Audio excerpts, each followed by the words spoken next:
Hey guys, it is Marriage Monday and Memorial Day. I hope you are home and not working and your husbands are home with you and that you're enjoying a wonderful 3-day weekend.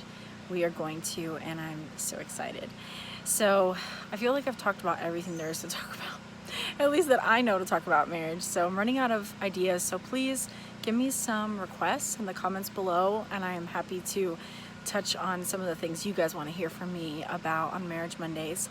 Today I did want to talk a little bit about what the whole reason of marriage is even all about. If you're new to my channel, my name is Alana and my channel is all about marriage, homemaking, healthy living, and homeschooling. Please subscribe. So yes, loving each other and companionship and finding joy and fulfillment in one another, having a life partner, all of those things are part of marriage. It's wonderful. It's a blessing from the wonderful Lord that we serve.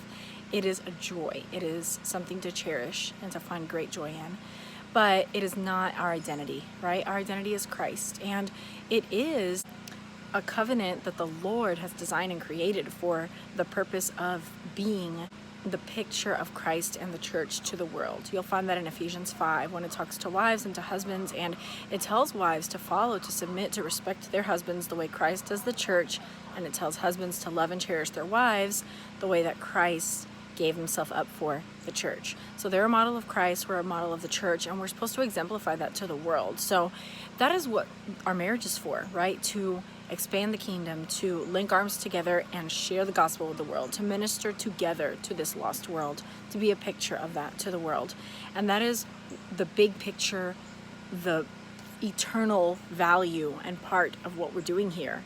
And so, yeah, we definitely have emotional needs and we want to share those with our husbands, and we want our husbands to know us and understand us and bless us and serve us, and we want to do the same for them. But that is not what we should be caught up in. And in fact, when we find ourselves caught up in those things, we need to stop and remind ourselves what marriage is all about. Because so often I'll be having a pity party about, I've been asking you for 6 months to change the ceiling fan to this light fixture, or I really want to get this door that you picked up out of a garbage pile 8 months ago out of our carport because it's been here for 8 months and it's driving me crazy, and it's not important to you that it's important to me, and all these stupid things that we can get caught up in. And yeah, they're important. Of course they're important and they matter. And yes, we want to communicate those things to our husbands, yada, yada, yada.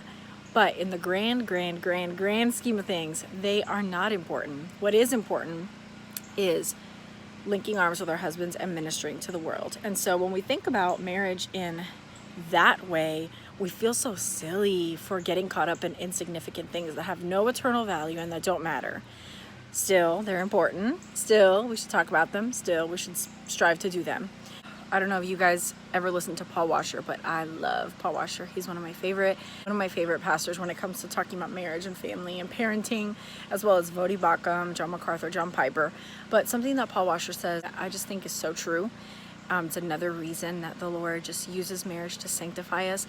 He says that because the reason for marriage is for sanctification, to grow us in our faith, to stretch us in our faith, to mature us in our faith as a believer, the things that we want and desire from our spouse is probably going to be something that they're not good at. And so we are stretched and grow in sanctification in that because they're not good at it. They're not good at doing that for us, and we want that, and they're failing in it over and over again.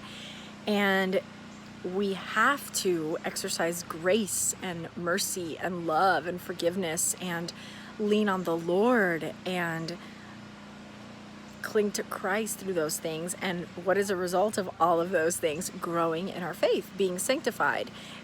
We grow as believers.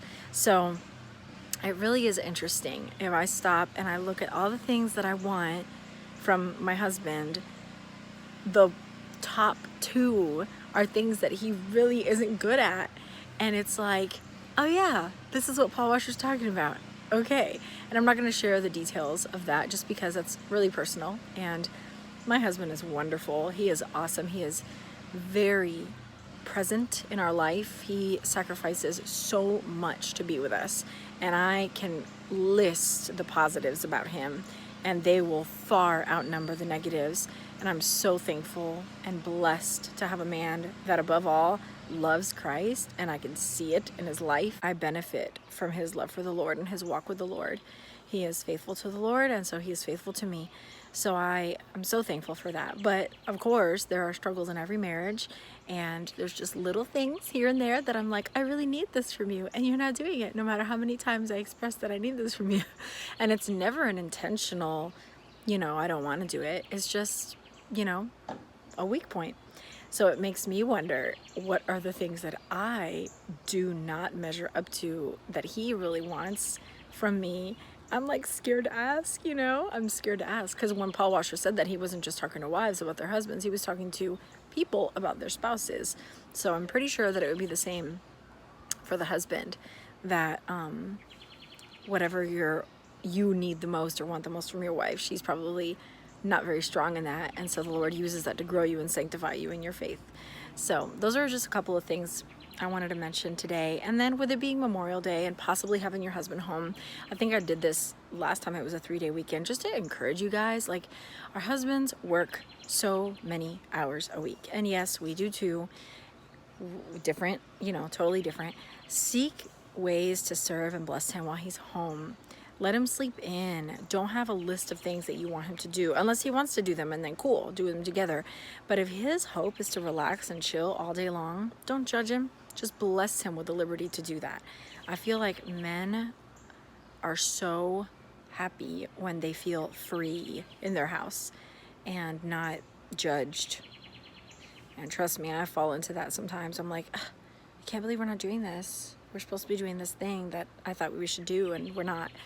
Instead, you want to lay down. It's like, why do we get bothered at that? It's so stupid. Anyway, I will definitely be mindful tomorrow with the list that I have in my head of the things I hope we can do to keep it really short, and to be ready to just bless him, let him sleep in, and if nothing happens, to just be grateful for the day together, because we don't get these very often. So I'm just going to focus on the positives. Please share what you guys are doing for your Memorial Day, and I hope that this video has blessed you, encouraged you. If you have not subscribed, please do so, and share any thoughts or ideas that you've got in the comments below. Have a wonderful day, and God bless.